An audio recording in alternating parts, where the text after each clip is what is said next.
Welcome, listeners, to another episode of Panel Pals, the comic book podcast for thinkers. We're your hosts, Jack Stewartson. And Diane Hitchings. Diane, how's it going? What's new with you? How's life? Life? Pretty much the same. How's things going with me? Pretty much the same. It is now the rainy season, and the nice thing about that is now we are allowed to have campfires again. So this past weekend, I had a campfire in my backyard and made s'mores. Nice. We just had our first snowfall, and now it's all gone. So, yep. I don't know what's going on here. Yeah, it was a day where it was really nice here, and then I get a text from my mom with a picture of the snow that happened, and I'm like, nice. Awesome. It's plus 12 right now. So, I mean, like, it'll be cold. It'll get cold eventually, but like, I don't mind that there's no snow yet. Just a lot of rain. Yeah, and all of your green will remain.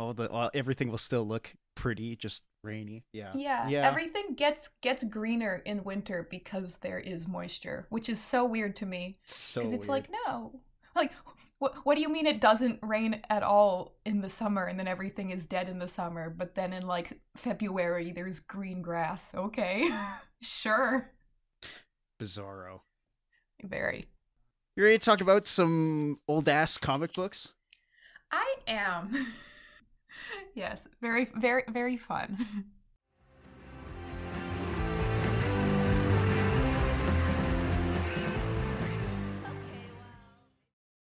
Why is it, in all contemporary literature, the most popular genre or style among pop entertainment is the power fantasy? While escapism more broadly encompasses any fiction with elements outside our understanding of reality, works of power fantasy and wish fulfillment, vehicles for the audience who achieve greatness beyond their wildest dreams, make up the top of the iceberg in terms of popularity.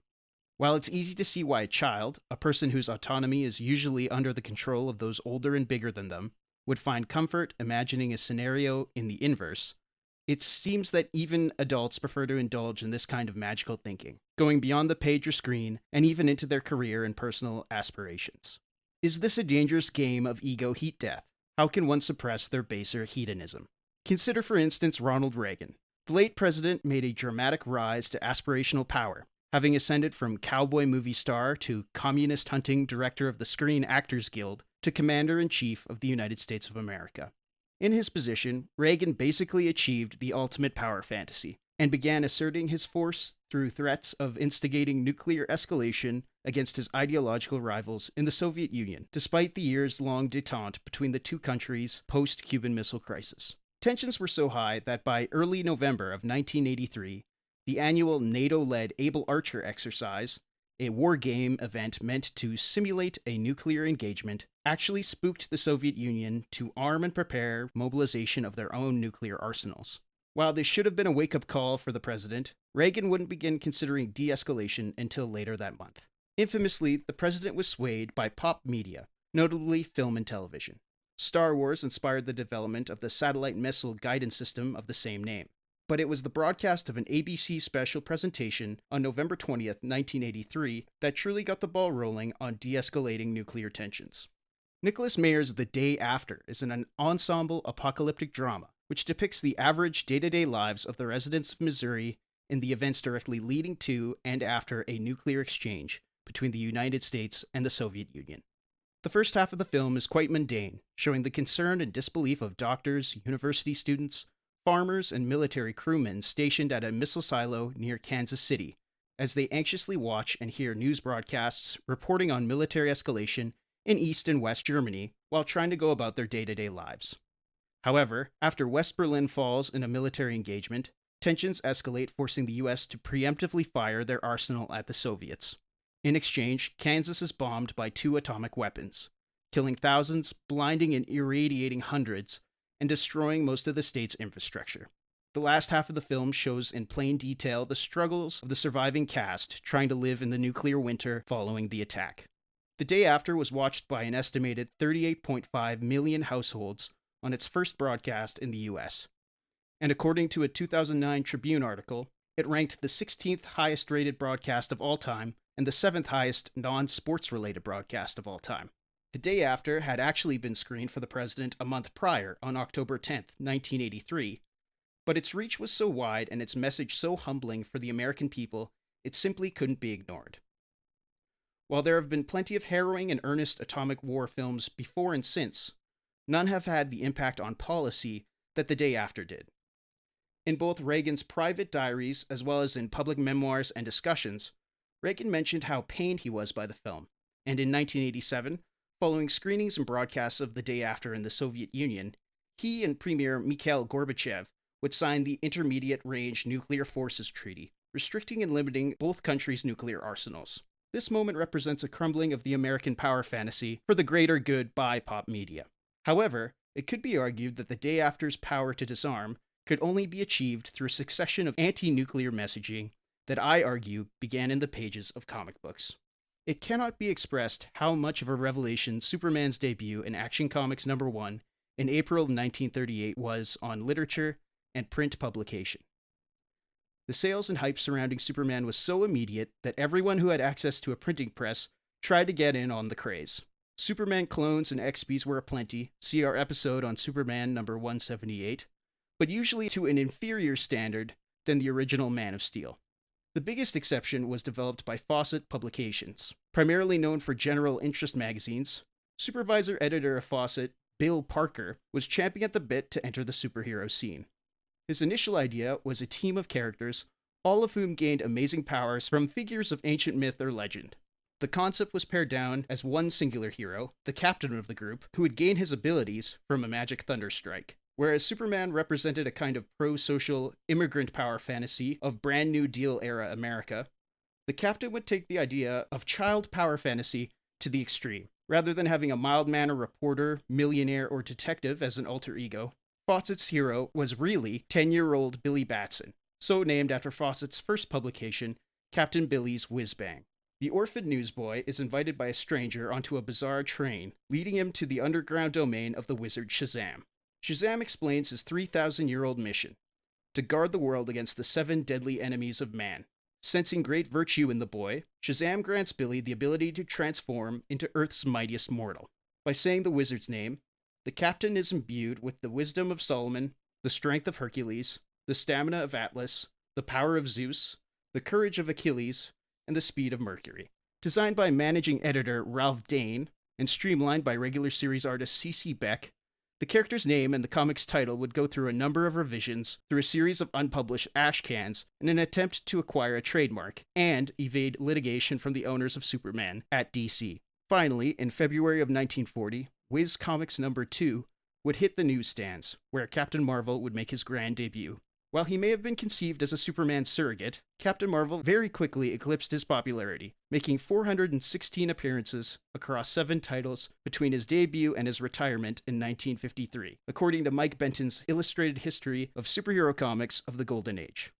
Michael R. Lavin reports that in 1941, at the height of its popularity, Captain Marvel Adventures sold more than 14 million copies for the year. The sheer glut of Captain Marvel-related output led Beck to adopt his own studio and roster of assistants in order to get Captain Marvel comics out on time. Writer Otto Binder shepherded a majority of the Captain's adventures, conceiving of a number of iconic allies and villains. Captain Marvel would be joined by an entire family of similarly powered pals, including crippled newsboy orphan Captain Marvel Jr. and long-lost sister Mary Marvel, both of whom would be spun off into their own separate titles. The trio would battle a cadre of strange and surreal villains, collectively called the Monster Society of Evil, in a massive 25-part serialized story, the first of its kind outside of newspaper comic strips. Captain Marvel's lighthearted tone and clean, iconographic art style had a huge appeal to children across the world, as well as military crew overseas during the Second World War. While the fantasy aspect of the character was the main draw, the creatives on Captain Marvel weren't afraid to address real-world subjects. The good captain would travel across the country, often meeting real municipal leaders and local celebrities. During the Second World War, it was common to find the captain and his allies battling Nazis and Japanese adversaries, a practice not uncommon for the medium at the time. What is probably most surprising and bizarre is a pair of stories wherein the captain addresses global concerns facing the post-war population. In Captain Marvel Adventures 66, the Big Red Cheese faces a most impossible dilemma. A nuclear war breaks out across the Earth. In his alter ego as Billy Batson, the captain reads a news bulletin which reveals an atomic weapon has wiped out Chicago. When the captain goes to investigate, he finds the whole city devastated, failing to save any survivors of the immediate blast as they die of intense radiation poisoning shortly after exposure. The captain tries to race across the globe to prevent further attacks and find out who is responsible, only to run headlong into the consequences of mutually assured destruction. By the tale's end, the world's mightiest mortal remains the world's sole mortal, as the rest of the planet is devastated by atomic holocaust. Only for Billy Batson to reveal the whole story as a hypothetical television broadcast warning of the destruction of nuclear war. It's a harrowing tale which mirrors the plot of The Day After, a mere 37 years in advance. Meanwhile, in Captain Marvel Adventures 148, the sentient planet Earth, irritated by mankind and the drilling of oil, tries to evacuate the planet of these so-called pests by increasing the temperature of the planet and causing massive earthquakes. The good captain does his best to quell the ongoing climate disaster, and the Earth relents when the captain rescues the planet from a world-destroying asteroid. While the captain was able to survive all kinds of enemies, both foreign and domestic, he ultimately couldn't defeat the most powerful of antagonists, litigation. National Comics, now known as DC Comics, sued Fawcett for the copyright infringement, alleging Captain Marvel was just a rip-off of Superman. The two companies would be tangled in legal disputes for 13 years. Seeing the decline in superhero sales in the post-war market, and slowly being bled dry from legal fees, Fawcett would agree to cease publication of Captain Marvel in 1954, as well as paying DC $400,000 in damages. Otto Binder would join the Superman offices shortly after, applying similar concepts that he helped pioneer with the Marvel family to the Man of Steel and his supporting cast. The failure of Fawcett to renew the copyright and trademark on Captain Marvel led to a number of other comics publishers trying to acquire the brand, most notably Marvel Comics, who would create their own sci-fi iteration of the character. In 1972, ironically enough, DC sought to license and reintroduce Captain Marvel to fit their staple of classic comics characters in an effort to compete with Marvel. However, they were unable to use the trademark as a title of any magazine they produced. In the years since, any media featuring the character has had to use the SHAZAM branding. And in 2011, after the Flashpoint reboot, the character himself was renamed as SHAZAM. The original Captain Marvel has been adapted in a number of media, despite never quite hitting the popularity of his Golden Age origins. The Adventures of Captain Marvel, a serial from 1941, is often cited as the first live-action superhero adaptation, as well as one of the best adventure serials from the period. The character has been adapted for a number of television and animated appearances, as both Captain Marvel and SHAZAM, and in 2019 and 2023, the character would return to Hollywood in a pair of big-budget adaptations helmed by David F. Sandberg. In 2002, a spin-off produced and starring Dwayne "The Rock" Johnson as Captain Marvel's foe Black Adam effectively killed the DC Cinematic Universe due to its disastrous box office performance. Is indulging in wish fulfillment fiction healthy? What is entertainment's role in ethical reasoning? Do you prefer when power fantasies address real-world concerns, or remain in a more fantastic milieu? Should popular fiction have an effect on policymaking? And Diane, what did you think of our readings of Captain Marvel? Liked it. I think it was kind of quaint. Also pretty silly. Also kind of funny. I mean, like, we can see it definitely in hindsight, like the fighting against the planet, and also the nuclear war part was like the nuclear war, or like the nuclear or atomic bomb, or whatever that part was, where it's like, oh, the world got destroyed, everyone's dead. Captain Marvel's the only human left, and then it ends with the family, like, looking to the audience and being like, you're right, we should not have another war like this. Nations should work together. And in 2025 being like, yeah, nations should work together. Yeah, please. Man. Stop. I was like, oh, if only, yes, come back, Captain Marvel. Come tell that to the 2025 people and be like, hey, governments, stop. It's crazy that we haven't learned our lesson, like, almost 80, 90 years later. Yeah, well, maybe it's just human nature. Gotta find a bigger, stupider way to fight each other. Yeah, yeah, but harrowing. It won't get too philosophical about that. But no, I quite enjoyed this. Is a very, like you don't take it seriously in any regard. I was just here for a fun little adventure. Yeah, I think fun is the key word here with these old comics. We're mostly reading from the first part of a trade called SHAZAM, a celebration of 75 years, which came out in 2015, probably right around when they announced the movie, maybe? Yeah. What's your familiarity with Captain Marvel or SHAZAM? Like, what do you know about this guy before we started reading this stuff? Upon reading this, I was like, oh, his name's not Shazam? I thought his name was Shazam. His name is Captain Marvel? Okay. I was like Marvel Comics? What? Yeah, that's the confusing thing Yeah. about the character in the modern era, I think. So, this existed before Marvel Comics. Yes. In this... Yeah.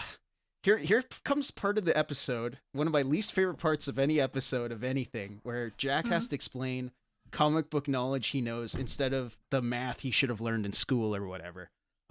So Marvel used to be called Timely Publications, because they didn't just publish comics, they published magazines and pulps also. Initially, there was plans to call the character Captain Thunder. DC already had a character named Johnny Thunder. So to go around that, Fawcett was like, well, we'll just call him Captain Marvel, and that'll be that. We won't get sued by DC.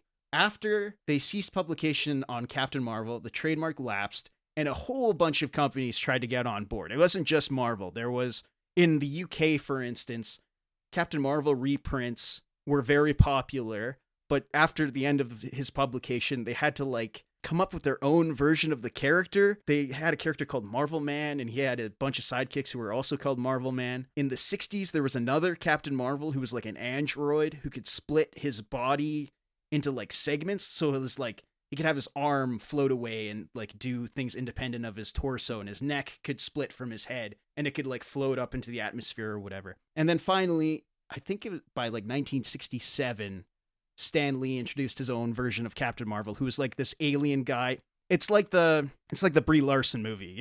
You know the Brie Larson movie? Yeah. Because my brain was like, wait, there was that movie with the lady, and a lot of people didn't like it, but my dad really liked that movie, and I was like, is that related to this? Yeah. To the point where Marvel had a thing in the 70s where they were just poking the bear with this Captain Marvel stuff. So the original alien Captain Marvel was a guy who was just an alien. He just came to Earth. He was maybe spying on Earth, but he was also protecting us from aliens in a sort of nuanced take on Cold War paranoia. But by the 70s, he had an alter ego where this teenager, Rick Jones, would have to clash two wristbands together, and he would transform into Captain Marvel. They straight up just ripped off the original Captain Marvel because they knew DC wanted to use him. Mm-hmm. Anyway, none of that has anything to do with this character, who is now called either Shazam or just the Captain in contemporary continuity. But I'm gonna call him Captain Marvel because that's what his fucking name is. Yeah. So before I read this, I knew the Shazam movies existed. I knew the Black Adam movie existed. Hadn't seen any of them.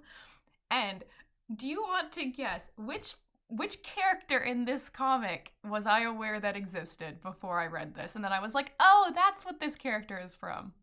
Who appears in this? Here, I'll start obscure. Was it Spy Smasher? Were you aware of Spy Smasher? No. Poppy the Marvel Bunny? No. It is an animal, though. Technically, kind of. Oh, Mr. Mind. It's got to be Mr. Yes. Mind. Yes. Classic. I do not remember how, but I knew that there was a talking smart little worm guy that was a comic book character, and then I just didn't remember that, and then I read this, and I was like, oh, that's where Mr. Mind is from. He really is just a talking little worm. He's a little worm with a little talk box, yeah. Yeah, exactly. I was like, oh, okay, that's what this is from. Yeah, that fits. That's sufficiently goofy to work here. Yeah. So, that's my familiarity with Shazam before this. That is kind of the joy, speaking on Mr. Mind, but that is sort of the joy of these Golden Age books, is the whimsy and the how obtuse and weird they get.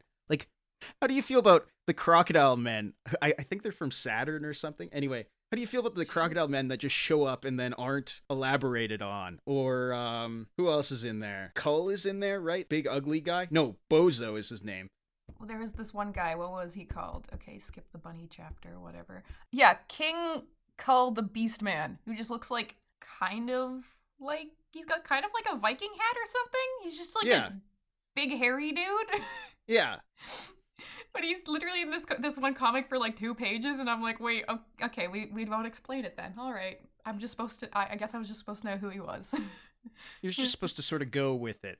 Yeah, sure, I'll go with it. That's some of the fun. Like, same goes for all the, like, fourth wall breaking. Like, let me ask you something, Diane. Who knows that Billy Batson is secretly Captain Marvel? Like, how many people know his secret identity? His sister, old dude, random dude who is Uncle Marvel, but doesn't actually have powers. Those 3 other dudes named Billy. Maybe his boss guy? I can't remember. I don't think his boss knows, but it seems like everybody else in the world does. Like, Mr. Mind knows, right? Like, Yeah. and like in that story, so there's a story in this where 3 independent boys who are also named Billy Batson come to the radio station that Billy works at. Billy is a radio reporter. At the age of 10.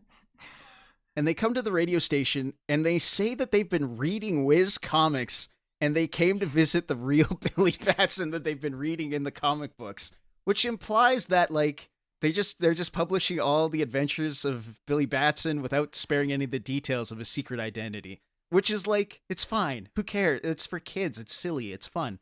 Yeah, I don't think there's supposed to be like a hard and fast continuity that we're supposed to just like follow. I don't think we're like, all right, what is the internal logic of this fantasy world? I don't think it really matters. I don't think they were really going for that. I think they were like, I want this story to happen. How does it start? Well, we'll just say that these kids read the comic that you are currently reading. Yes.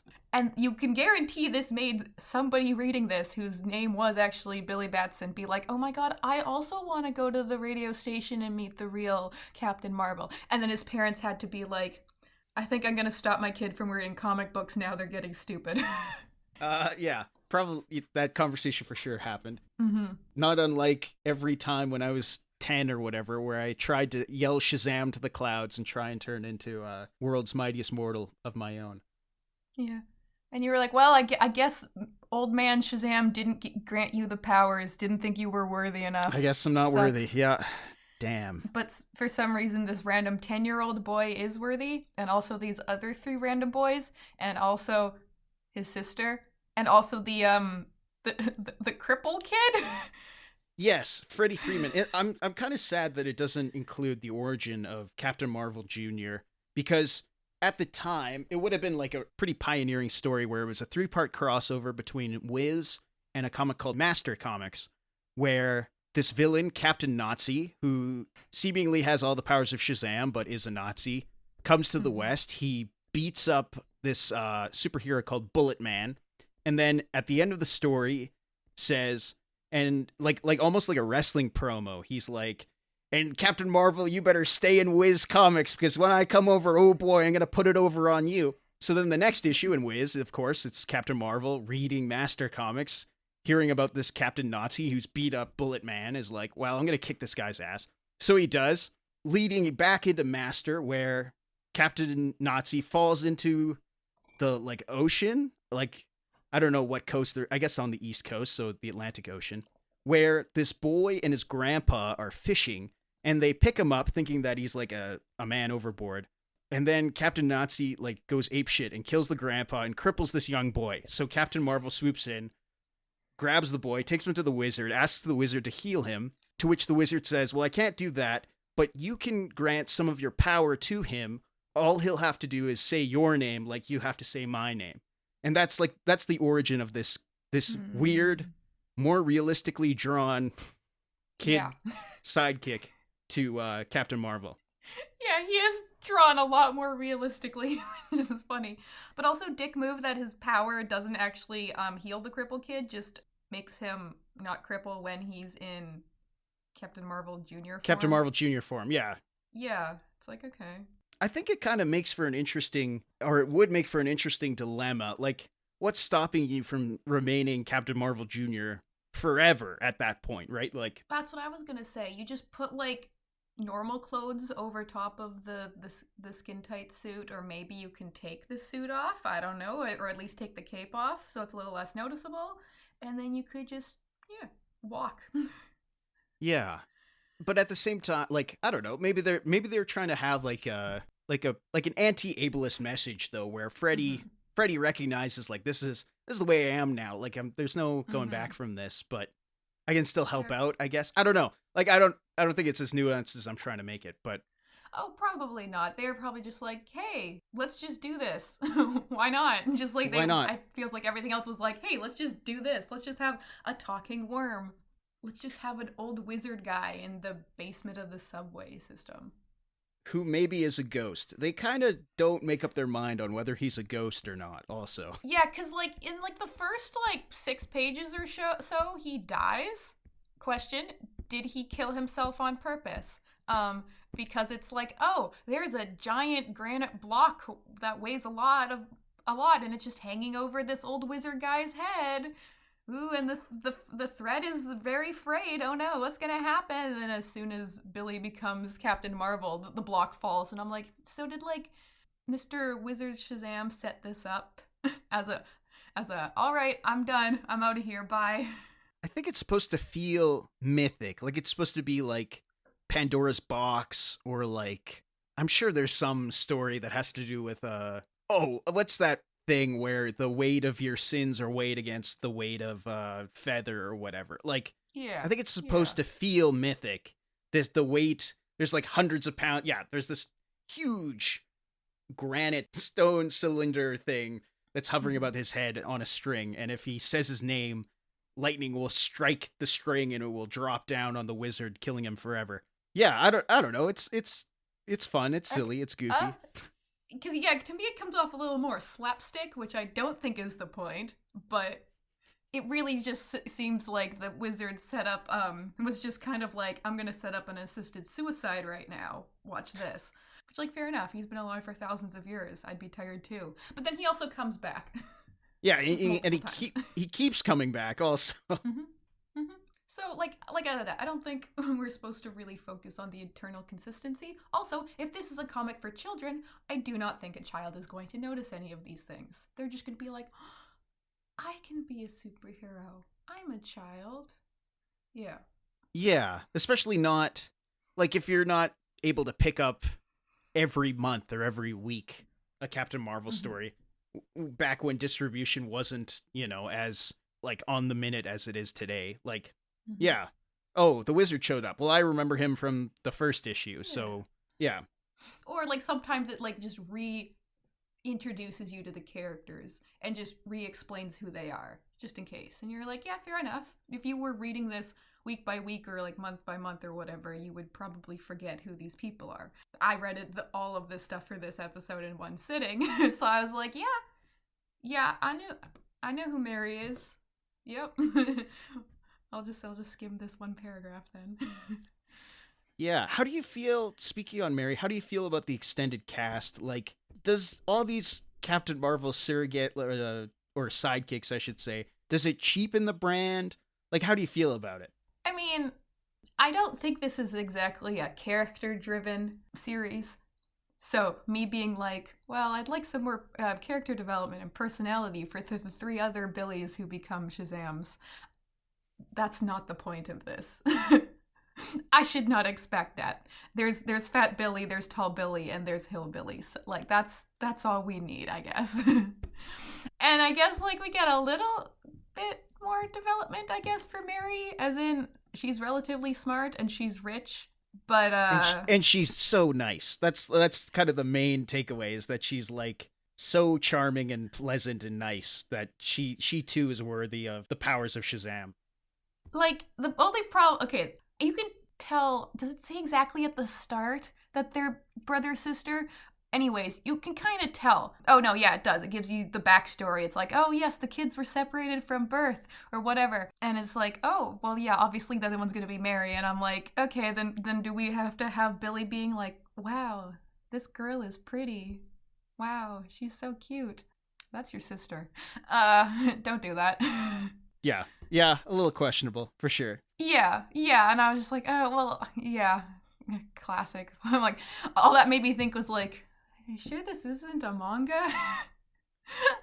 That's some manga bullshit going on right there, where the brother's like, my sister's kind of cute. Freaking Or weirdos. like Star Wars does the same thing too. I kind of found Yeah, that odd. Is like, oh, I guess yeah, I don't know. Does that add to the mythical plot, or is this just like a thing that's going on in some weird writer's heads? I don't know. yeah. I don't know why people keep having to do that. I mean, like, there's also the fact that, is she the best female character? I mean, this was from like the 40s, so am I really gonna be here being like, she's not portrayed very well. She's kind of just girl character, kind of boring. But like when she first becomes Captain Marvel version of herself, she's all like, oh, Mary Marvel, yeah. yeah. She's all like, oh, what a lovely costume. It's like, because she's a girl, she has to be like, oh, look at this. She likes so fashion cute. because she's a girl. Yeah.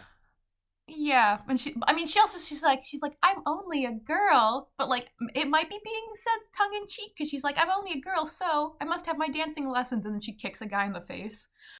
She does beat the hell out of these guys, and she Yeah, takes that chair to the back like a champ. Like, say what you will about her personality, yeah, this is like pretty forward thinking, I would guess.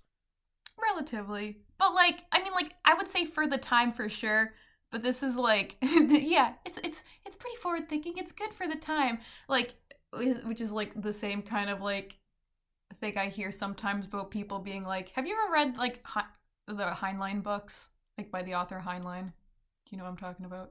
I know what you're talking. I've never read it, but I know Yeah. what you're talking about. Anyways, it reminds me of, like, a bunch of those books have like a bunch of his books have female characters. And it's like, oh, but like, look, his female characters are so strong and they're like well written, and like the main characters, it's so progressive. And I'm like, I mean, I guess for the time, but like reading them in the 2020s, you're like, oh, this is oof. So that's kind of what this feels like. Like, I guess they kind of had the right idea at the time, so I guess I can't hold it too much against them. But like, she got a cute little skirt. Yeah. And also, why does her name have to be Mary Marvel? Why couldn't she be something like cool? Like, it's just her name. Like all the other characters, they get to have like. How does no one figure out her secret identity? Yeah, probably everybody knows it. Yeah. I wonder that too. In modern era, they've tried to update it so, because they can't call themselves, like, you can't have a character called Captain Marvel Jr. when there's no Captain Marvel Sr. So they've like. Sure. Given them names like Lieutenant Shazam and like Sergeant Shazam. None of that stuff works. At one point, Mary just takes over as Shazam, which is, from what I understand, that's actually a pretty good book. But I don't know, Mary Marvel's so iconic. It's so alliterative and fun. It is. It is. I mean, me being like, well, I could have called her Miss Marvel. Oh wait, that comes later. Well, like, it could have done it first. They could have at the time. You are right. They could have at the time, but whatever. Yeah, whatever. I mean, I won't complain too much. But, like, okay, you said that, like, in more recent times, they've, like, renamed to, like, Lieutenant Shazam or whatever you said. I'm like, that's very, like, military coded. That kind of, like, seems like it goes a little bit against, like, the I guess, kind of anti-war message that we're getting from some of these comics. Yeah, that is a curious thing.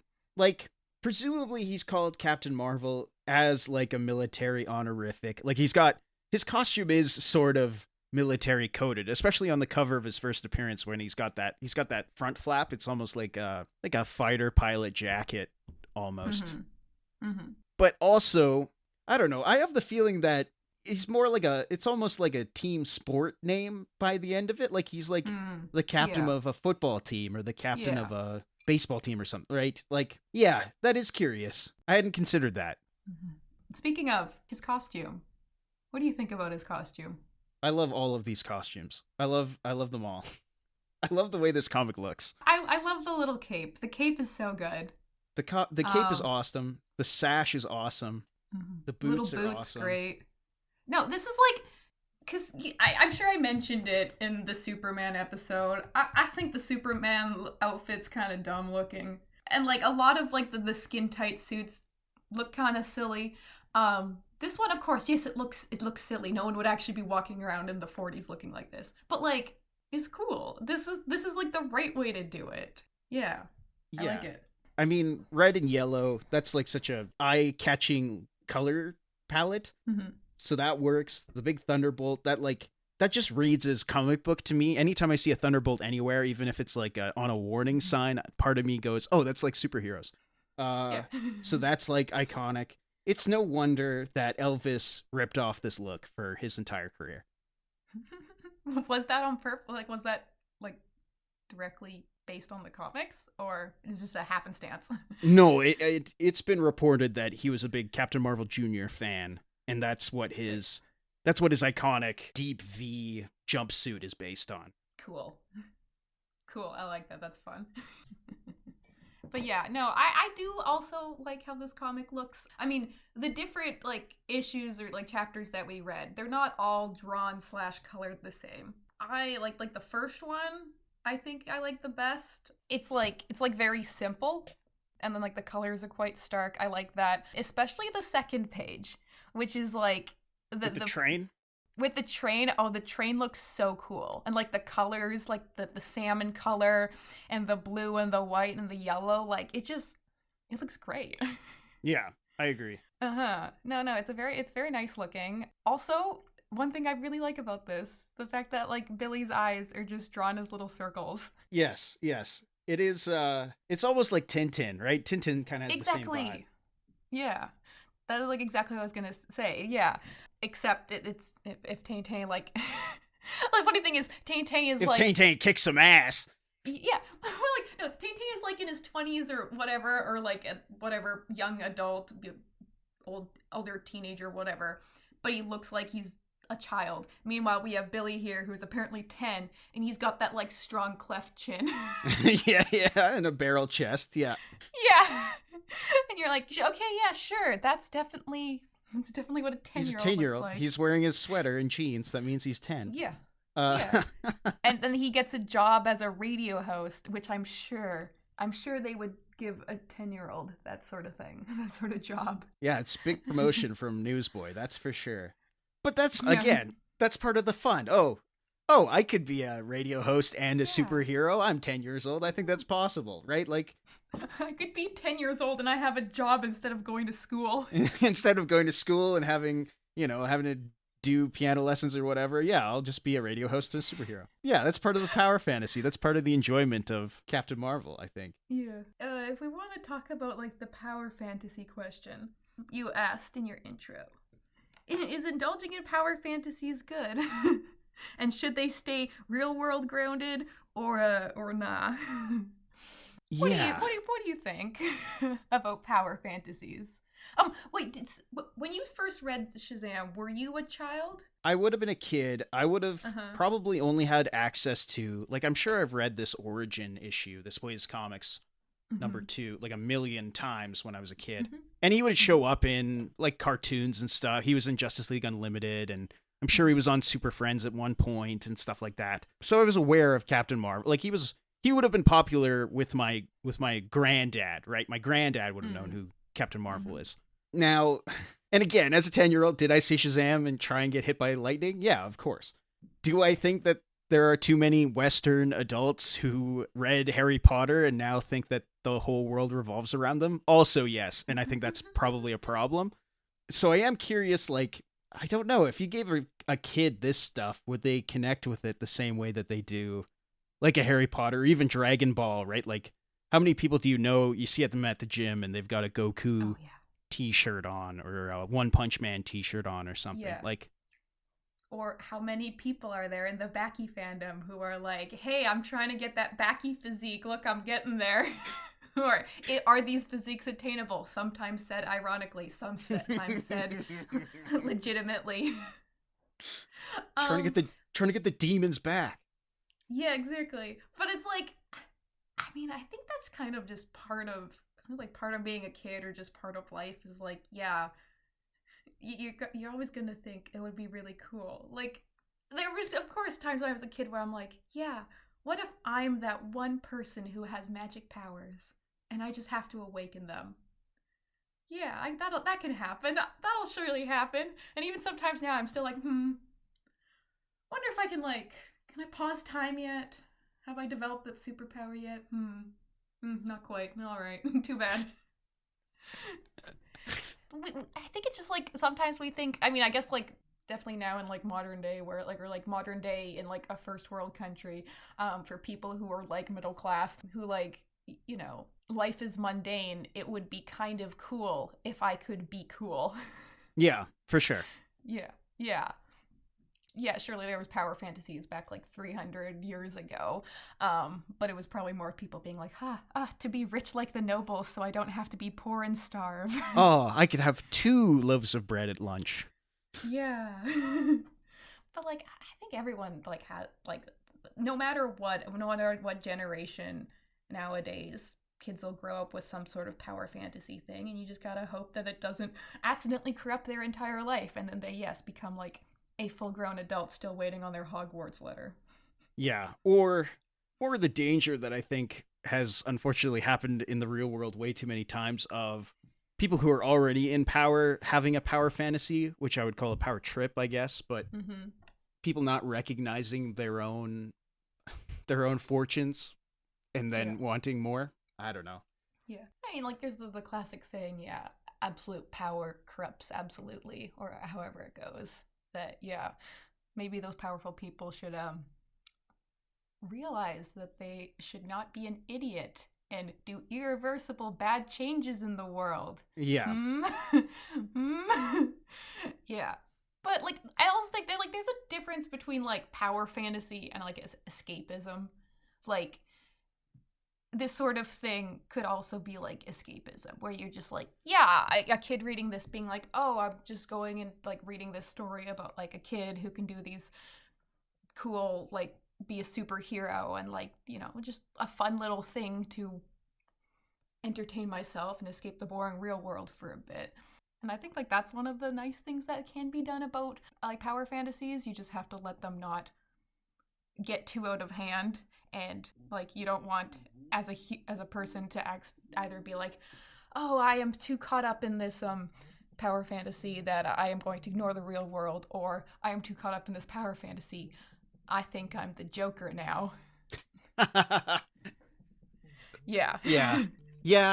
That's almost like I don't know. It's almost like an anti-power fantasy where you think you have zero control of your life, and that gives you an excuse to like become an agent of chaos or whatever. Yeah.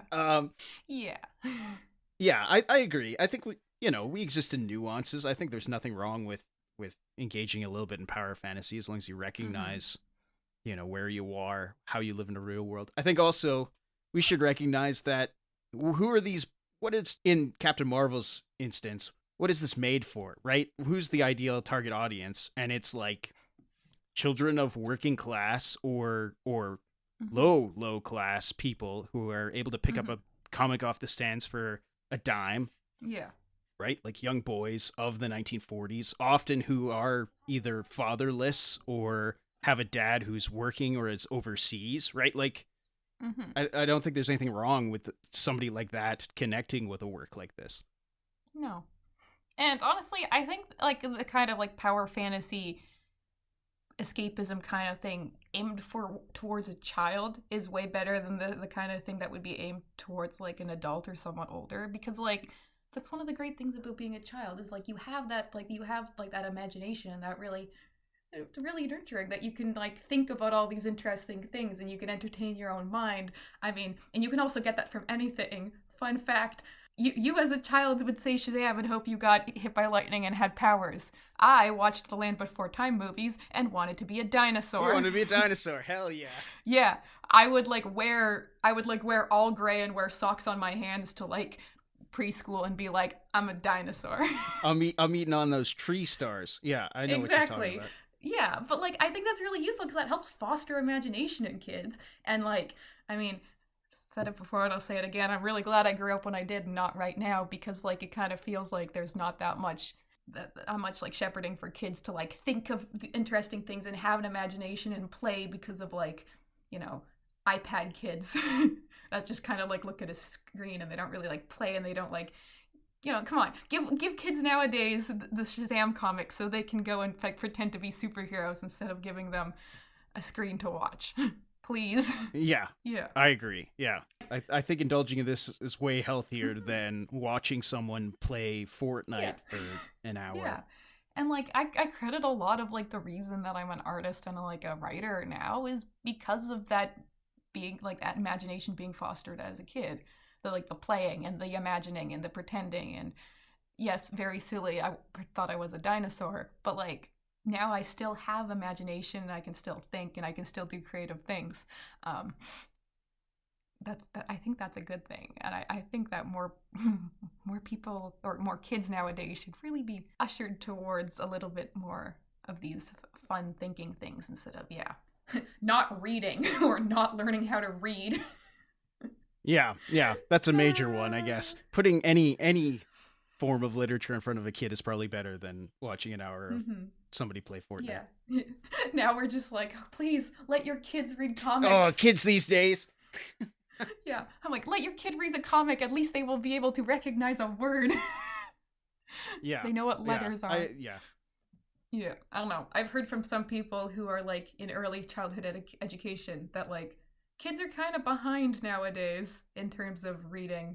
Even just like the aspect of physically being able to flip through a book because they don't really have that practice because they're looking at a screen, which is horrifying to me. Not to be an old person who says, oh, back in my day, but that's horrifying.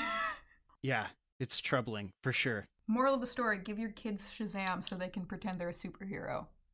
Do it. Give your kids any comic book. Give them SHAZAM, but give them anything. Yeah. Give them a little bit of anything. Give them some Dog Man. Yeah. There's nothing wrong with a little Dog Man. But like, for the kids things, like I was saying, the whole power fantasy thing. I think this is a lot better than I'm sure we will talk about this in some later episode that I bring a manga about it to the table. Power fantasy for like slightly older audience, in my opinion, sometimes can get kind of cringe. Are you familiar with the genre of isekai? What? You don't like isekai? I think you were sarcastic there, and I'm going to assume you were sarcastic. Yeah. Which is entirely, well, to explain to people what isekai is, it's pretty much like, oh, I am a normal human being, and I got hit by a car, and now I wake up reincarnated in a fantasy world. Usually, I am a young male, and I look very generic, and now I have a really crazy superpower, and then I acquire wealth and or status and or usually a harem of really pretty girls. And all of the girls like me. Yeah. That's probably bad. Yeah. And that's that kind of power fantasy, which I'm sure I will bring one to at some point, and I'll complain about isekai for an hour. That kind of power fantasy, not fun. Because that's not really fostering like a sense of like player imagination or like having fun or whatever. That's just being like, yes, I too could get hit by a car and then have a lot of hot girls. This is a lot better. I like this a lot more. SHAZAM is way better than isekai. Yeah, I think unless it's a subversion, like what's that one where the main character gets turned into like a slime, or there's one where they get turned into a spider, right? Like, I think those are kind of neat. But yeah, overall, I agree that that's like indulging in like weird pro-masculine nonsense that like doesn't exist in the real world and is like kind of delusional. Yeah, whereas this, he's fighting worms and stuff. Yeah. And cavemen and the 7 deadly sins of man. Sorry, the 7 enemies of man, not the 7 deadly sins, although they are similar. Are they not allowed to say the word sin? This is before the comics code. I'm wondering that. Yeah, like, that's the interesting part about the mythology of Captain Marvel / SHAZAM. So he gets the power from figures of myth and legend, but it's like a mix of Greek and Roman and biblical figures. Yeah. So I guess they all existed? Yeah. At the same time? Yeah. Yep. Or, this is another example of they were just doing what they wanted. They just really needed a name that started with a Z. Yeah, they needed, yeah. They needed to fit that acronym. Yeah. Which is a crazy acronym, but yeah, we'll throw in King Solomon on there. Yeah, we'll throw in Mercury, even though we have Zeus and Achilles on there. Yeah, this is very funny. But it's like, but whatever. Like, are we supposed to? Are we really supposed to? Also, is a child reading this going to even know what the 7 deadly sins are? Maybe that's what. Yeah, that's not. I guess it depends on what denomination of practice of Catholicism or Judaism you celebrate. But yeah, I don't know. I mean, also, maybe they're called the 7 deadly enemies of man because a child will be like, oh, I know what an enemy is. They wouldn't be like, what's a sin? Or they don't want to get too much into that. But also, if you noticed, there is no lust, is there? No, greed, there's not. There is injustice, pride, envy, yeah, greed, hate, injustice. Because I was looking at it the first time and I was like, wait, one of these is wrong. Also, what's the difference between greed and selfishness? Yeah. But like, so like, you know, they got a different ones. Like there's no wrath in there. I guess you could say hatred. Yeah, no wrath. Hatred is wrath, I guess. But like, whatever. It's interesting, that's for sure. Maybe it's just for kids, and maybe also it just fits in better if a Captain Marvel is trying to fight injustice instead of trying to fight like lust. Yes, yeah. True, very true. Yeah. How do you show that in a comic in a way that's not, lecherous or questionable for 10-year-olds? This is for children. Yeah, very interesting. What are your thoughts on depictions of nuclear war or nuclear anxiety, Diane?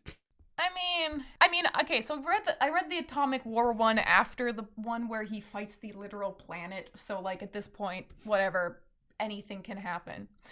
And then I was reading this and I was like, oh, this is actually kind of serious. Wait a second. Did the entire, like, they're like, oh no, the city is literally like, Chicago was literally just destroyed. Oh, look, somebody lived. Nope, that mother and child are just dying. It's not very gruesomely. Like, you wouldn't know they're dying except for the fact that Captain Marvel is saying they're dying.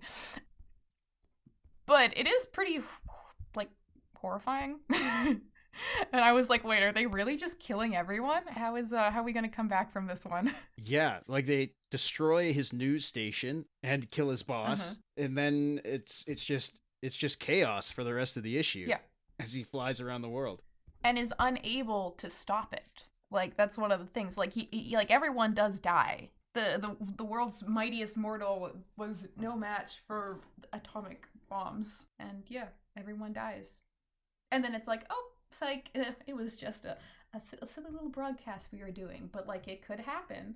Which, like, fair enough. That's probably a good way to end a comic for kids, with not ending. Oh, just imagine if this was like the last episode.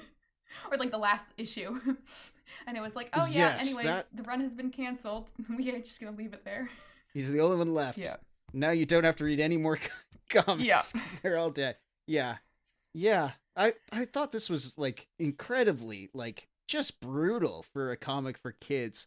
Like, trying to explain nuclear war to like an adult is like so hard because, I don't know, I'm going to get on my high horse. People are so stupid, Diane. People are really dumb, and they don't understand how devastating nuclear war would be. Not just because of how powerful an atomic weapon is and how destructive it is, right? It's one thing to have your entire city incinerated, right, in the blink of an eye. It's another thing to try and survive, which this comic does kind of a good job of showing, which is like, living with radiation poisoning is hell. It would be tremendously painful and not possible. All we're talking about, like, all of livestock being killed, all of agriculture being killed. Nuclear winter would be like going back to the Stone Age, except for you couldn't redevelop. It would be impossible.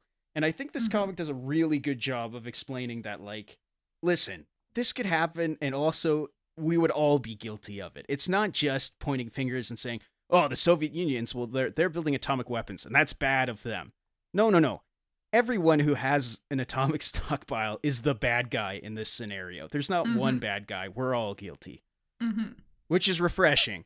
I can imagine another comic with some podunk patriot superhero going overseas, finding nuclear weapons and going, see, this proves it. They're the bad guys, and destroying their arsenal and going, and there, no more problems. Yeah, like, I was kind of this comic doesn't. That. Yeah, because, like, you get, like, the army dude that, like, goes and talks to Captain Marvel and is like, oh, we found you. Now go overseas and find where all the bombs are coming from. Yeah, but that doesn't solve the problem. Yeah. Only for him to discover they're coming from everywhere. Yeah. They're not coming from one place. Mm-hmm.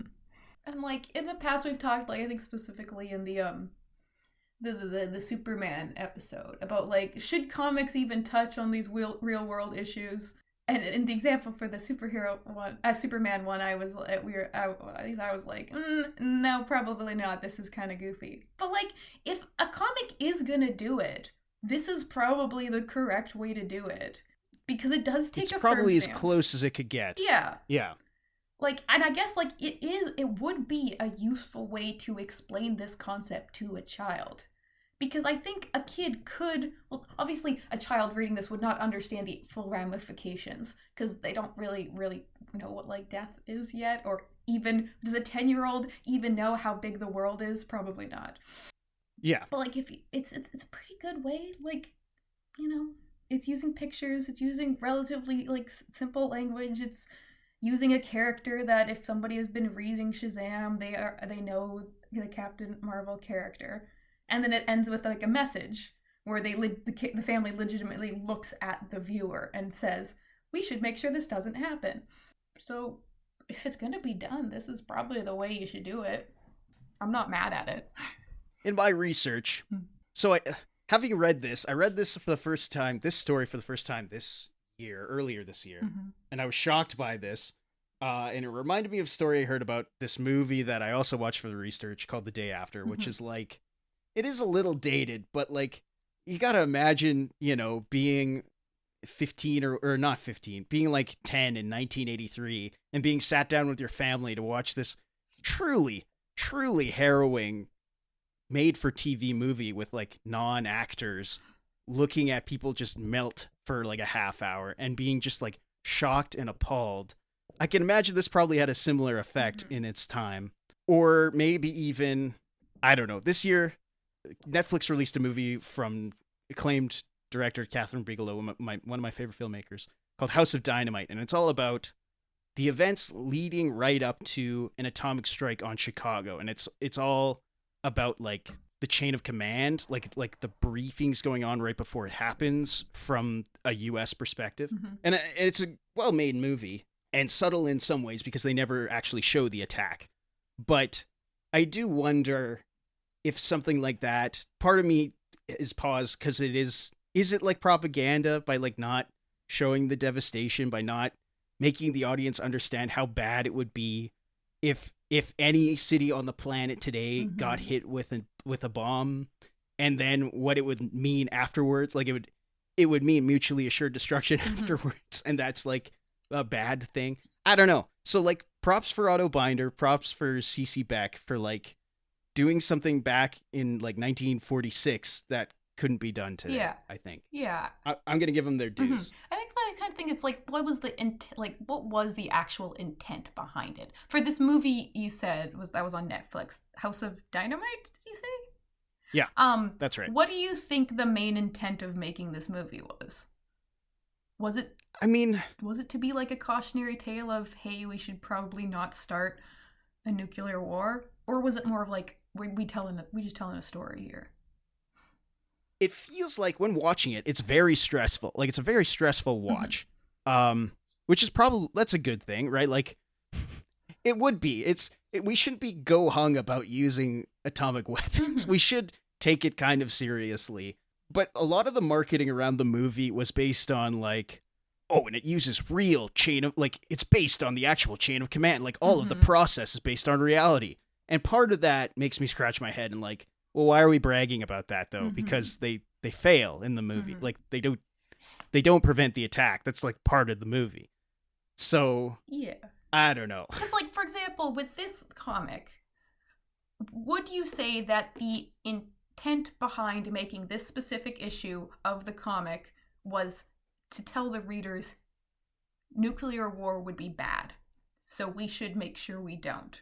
Agreed? That was the reason for this to exist. It wasn't to like fit in the larger narrative. It wasn't to be like, oh, we'll send Captain Marvel on a funny little adventure around the world. I think this is legitimately propaganda. Yeah. Mm-hmm. I agree with that. Yeah. And it was using a recognizable character and a story that a lot of people, because you said that like SHAZAM was very popular, so like a lot of people would have read this. Children and adults and like middle class, lower class people would also read this, and so like a lot of people would have read this message, and it's kind of like a public service announcement almost. It's like a PSA. Yeah, exactly. Yeah. And that was the point of this. So yeah, it's just straight up propaganda. Which funny, it feels kind of funny to say because propaganda always seems to have like a negative connotation to it. But like, yeah, we would. But I get what you like. That's not necessarily always the case. Yeah. Yeah. So, but then like for example, this House of Dynamite movie was not probably was not intended to be propaganda of we shouldn't start a nuclear war. It was probably more so, we're going to make a movie that is, you know, slightly relevant to current events, and it's going to be entertainment. And it might have like some themes behind it about, oh, maybe we shouldn't start a nuclear war, but that's like not the main point of creating this movie. Yeah. So like that might be like why it feels kind of different, and it feels like it wasn't really saying like, because making a movie right now that's like, ooh, look at the chain of command. Very stressful, very tense, blah, blah, and then the Chicago gets destroyed and we don't see it. If the point of the movie was to be like, hey, we should make, the chain of command is bad and we don't want to start a nuclear war, I think that like showing Chicago getting destroyed would have like been useful, because that's pretty useful in PSAs. Do you ever see that PSA about the car that like hits an entire class of kindergartners? Yes, yeah, I've seen that commercial. Yeah. So like insane, horrifying, whatever, but like the shock value does work. So yeah. For sure, anyone who's seen that doesn't look at their phone while they're driving or whatever the message of that commercial is supposed to be. I'm pretty sure it was that's something drive well or you will kill an entire class of children. Yeah. Like fair enough. And like in this SHAZAM comic, if they didn't show the destruction, if we didn't have Captain Marvel being like, oh, I'm the last human alive, oh my god, then like it wouldn't have hit home like as strongly. It wouldn't have been as useful of a piece of propaganda. Yeah. I agree with that. By contrast, how do you feel about Captain Marvel versus the World and how that plot is resolved? Yeah, I mean, that one was definitely like goofier than the atomic bomb one, obviously. Like, by contrast, none of the onus on what is going on the planet really is put on mankind. It is interesting to have the planet gain sentience and be an antagonist in a story. I think that's something that like, it is a little goofy silly, but it is like, I can't say I've ever seen that in a work before. At least not on a literal sense. Maybe on a metaphor sense. I was like, wait, didn't the G.I. Joe versus Transformers comic have the Earth turn into a giant transformer? But like that's slightly different than just drawing a big angry face on the planet. Okay, but here's the difference. Okay. In that, it turns into a robot and it punches another robot. In this, the planet tries to fight its enemy, mankind, by starting climate change. Yeah. Which is like, that's like actually kind of interesting and nuanced and ahead of its time. I don't think anybody else was doing fiction like this at the time. And like, question, this would have been made before like climate change was much of a concern in the cultural zeitgeist, right? Certainly not to the, like, not on a government level. No, I don't think so. Yeah, because like when I was reading this felt more like it was just the planet using climate change as a way to like screw over the humans, not as like any kind of commentary that, hey, we should stop because we're like the planet is going to die, or like we're going to make the planet inhospitable. The planet is going to kill us. Yeah. But like it is pretty like if this was made today, it would 100% be read as like an allegory for we are ruining the earth by excavating for oil and we are causing climate change. But like the fact that this was so long ago, I'm like, was it just like an accident that it did that perfectly? Yeah, I'm curious about that. Like, I think climate science was probably around in the late 40s, but like I'm curious to what degree, like, global warming, probably, from what I understand, it wasn't talked about until like the 60s. Like, it's interesting. Yeah. And I mean, like, there's also the fact that, like, in the comic, the Earth is like, oh, I'm just gonna rip the icebergs in half so that they make a really loud noise instead of, and then that loud noise is gonna ruin people's day, instead of, I'm going to break my icebergs because climate change, now the sea levels are rising. So, like, because the polar ice caps are melting, no. and yeah. Yeah, it was just like, no, I'm just going to be a nuisance to humans on a sound level, and it's going to make their buildings fall over. So, like that, it's like, no, I think, I don't really think it's like a straight up, like, I don't read it as a, hey, humans are destroying the world by making climate change. It's more of the, I read it more as like they were like, oh, we're gonna make a story where the Earth is mad at humans, and probably the best way to do that is like, oh, they're asking for oil. That's kind of like making little holes in the skin of someone. That would be annoying. Yeah. Yeah. I don't know. It's much funnier and much like less taken seriously than the atomic bomb one, because at the end then the Earth is like, that's okay, I guess we'll work things out, we'll work things out as long as Captain Marvel is around to stop asteroids from hitting me. Exactly, because then like the Earth is like, why, oh shucks, forget it, let them dig all they want. Yeah. So at that point it's like, seems like it's like, oh, it's just a nuisance, not like digging for oil is actually ruining the planet, it's just a nuisance to the planet. So, like, this is another one that would be kind of funny if it was remade now. It would kind of be read in a different light. It's a fun one. It's interesting. I like that they included it in this collection. I wouldn't call it, like, I don't think this is an iconic Captain Marvel story, but I do think it's interesting that this was what they picked for a celebration piece. I think it's kind of avant-garde, you could say. Yeah, Moon's got a little face on it. Earth's got a little face on it. It's the man in the moon. Yeah. It's definitely a different way of portraying like more like cosmic size problems and enemies to humanity, as opposed to the way that, like, you know, the G.I. Joe and Transformer one, they had the planet turn into a transformer, and then also like the Fantastic Four we did a while ago. Like, you know, those are problems on a cosmic scale, which has a very different tone than this does. Yes, totally. This is like, hey, we're in space, but also like the moon is joking with the Earth.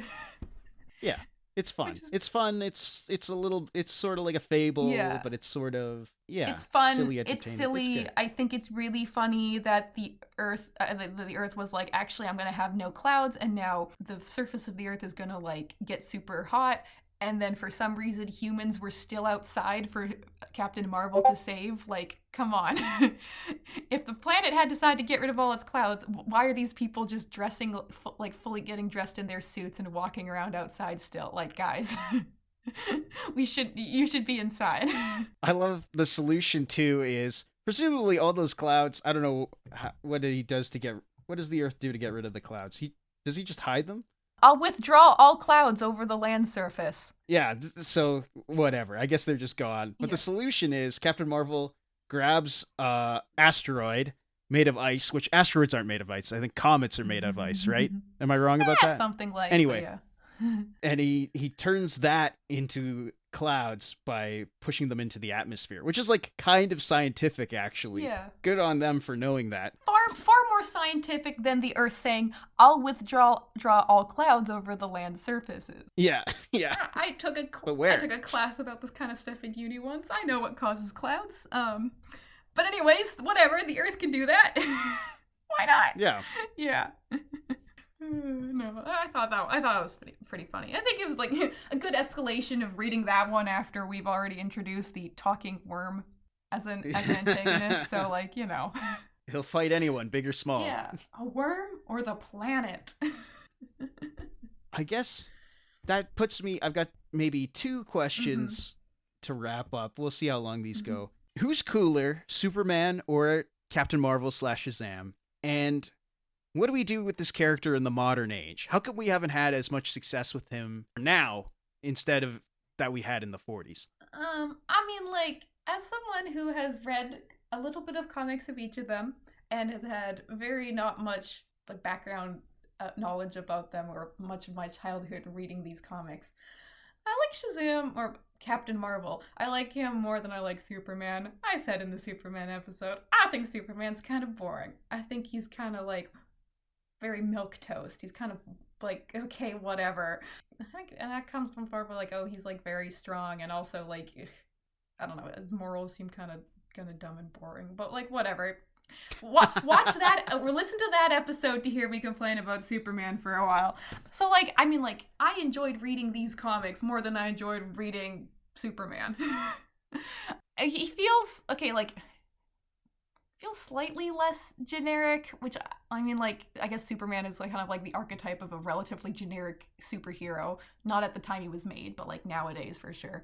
It is more fun or more interesting at least, or at least yeah, kind of more inventive to just make Captain Marvel just like some kid that just turns into an adult buff superhero. Sure. Don't think about the logistics of any of this.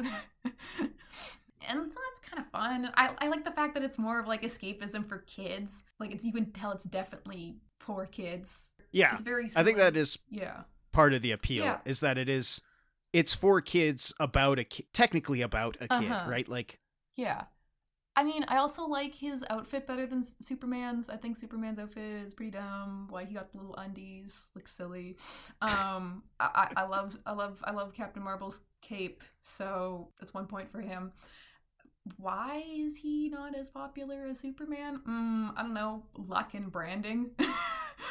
I think it should be. That's why. Okay. Maybe because Superman is more of a power fantasy for adults, and who has the buying power right now? Yeah, I think that partially has to do with it for sure. Yeah. I think you can grow up with Superman, whereas Billy Batson forever is 10 years old. It doesn't matter when you start reading him. Yeah. I think it would still work.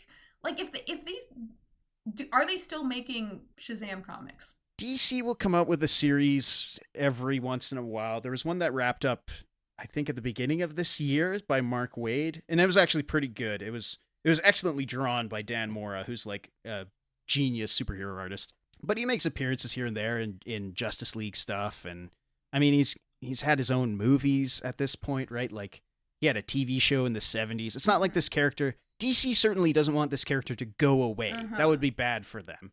But at the same time, they probably don't want him to eclipse their big brand, right?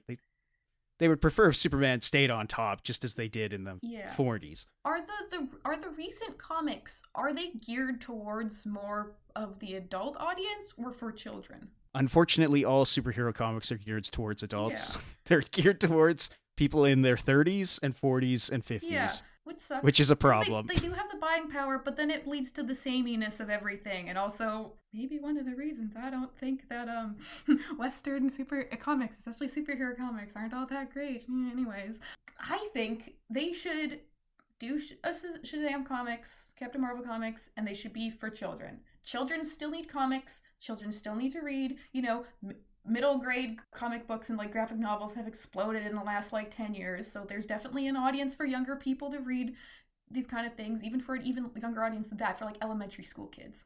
And there can be like crossover. He can like Shazam can like have a fight, like they can team up with like Paw Patrol or something. Like do cross over the IPs. That'll appeal to children. Like do that. Give the kids a comic. Yeah. So that because if you only make comics for the adults, how are the new kids gonna get into comics? Yeah, I had a thought. This was when I was a kid, but Jeff Smith, the artist creator behind Bone, put out a 4-part graphic novel about Shazam. It was like a retelling of the origin of Shazam and Mary Marvel. And that spun off into a monthly kids comic. It wasn't by Smith, it was by some other writers and artists. But that was for kids, and I wonder why they stopped printing that. But looking back, they completely gutted their kids line. Like, they put out a DC graphic novel for kids every once in a while. I think there's been a couple this year made for kids in the like Dogman, Raina Telgemeier demographic. Don't get me wrong, they're still publishing that stuff, but like, why isn't there a monthly Kid Shazam comic that they put out in grocery stores every month? Yeah. Why isn't there like a kids Crypto the Superdog comic for kids that's coming out every month. I don't know. It's curious. They still got Archie comics at the tills.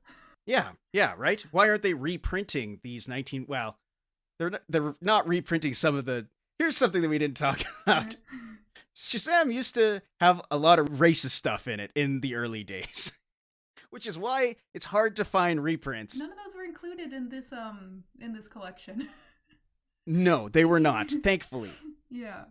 There was a lot of minstrel characters. He had a sidekick called, it was like Steamboat Jim or something like that, who was like a disgusting portrayal of a black person. And they quickly phased him out of the book, which is good. But like, yeah. I don't know. Why isn't the tamer stuff? Why isn't the actual good stuff reprinted for kids? I wonder. Reboot.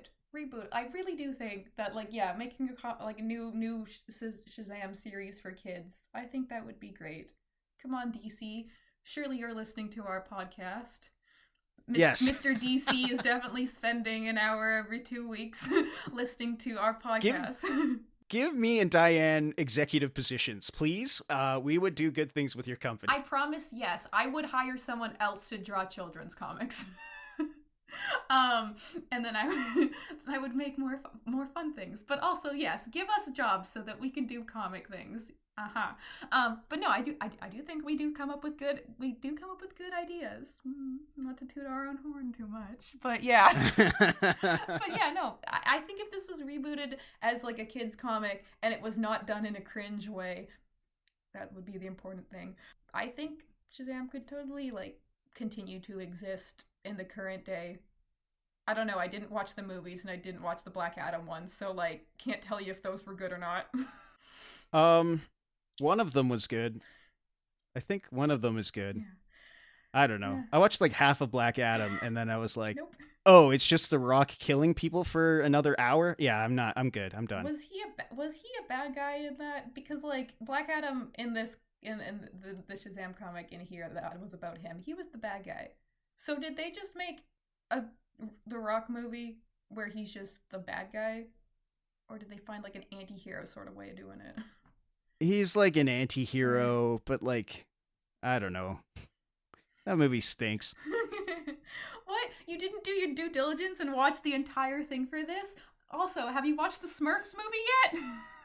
No. Instead, I watched the day after and I got very upset. That's probably like, more quality content than the second half of the Black Adam movie. Or the Smurfs movie. Yeah. But yeah. No. Well, do you think that SHAZAM could still work in this day and age? I think you got infinite possibility with a superhero that is also secretly a kid. I think there is something primal about wanting to be big. They made a whole movie starring Tom Hanks about it, right? Like, every kid wants adults to listen to them and like them. Yeah. And I don't know why you couldn't make a comic about that today. Yeah, you totally could. Like, kids will have this same quote-unquote power fantasies as kids back in the day. Like, yeah. Give them that. Give them something to read. Please give the children something to read. Give them something to read. Yeah. Oh, yes. This was a Western comic that I did enjoy, and I did think the coloring was pretty good, especially at the start. So what I'm learning, Diane, is that you like when it's old, when it's old comics that are colored good. I like when they're colored good. It's not my fault that most of them are slightly reminiscent of the way that Tintin is colored. If they're flat, if comics should have flat coloring, is what I'm learning from you. Well, here's the thing. No, comics, because Black Sad had great coloring. There was depth to that. True, very true. So comics can have depth in their coloring if it's done good and it doesn't look ugly. So you either got to be Tintin or you got to be Black Sad. the two extremes. Yeah. Painted or flat, and nothing in between. Or, God forbid, black and white. Just do more black and white comics. Or black and white. There's nothing wrong. Obviously, I like manga. There's nothing wrong with black and white. Just make it black and white. I promise it will look good. Anyways, yeah. But yeah, good job, SHAZAM. Pretty good. I enjoyed. Thanks for listening. You can find me, Jack Stewartson, at Phantom Power Press on Bluesky and Pinksky, spelt with an F. And you can find me, Diane, on Instagram at @onelittlegremlin. That's _little_gremlin. If you'd like to follow the show, you can do so on Bluesky and Pinksky. That's at panelpalspodcast.bsky.social. All of our links are in the show notes. If you like the show, please rate and review on your podcast provider of choice. Panel Pals is a Jack Stewartson, Diane Hitchings co-production with editing by Jack Stewartson. Our musical theme is found by Stemchamp.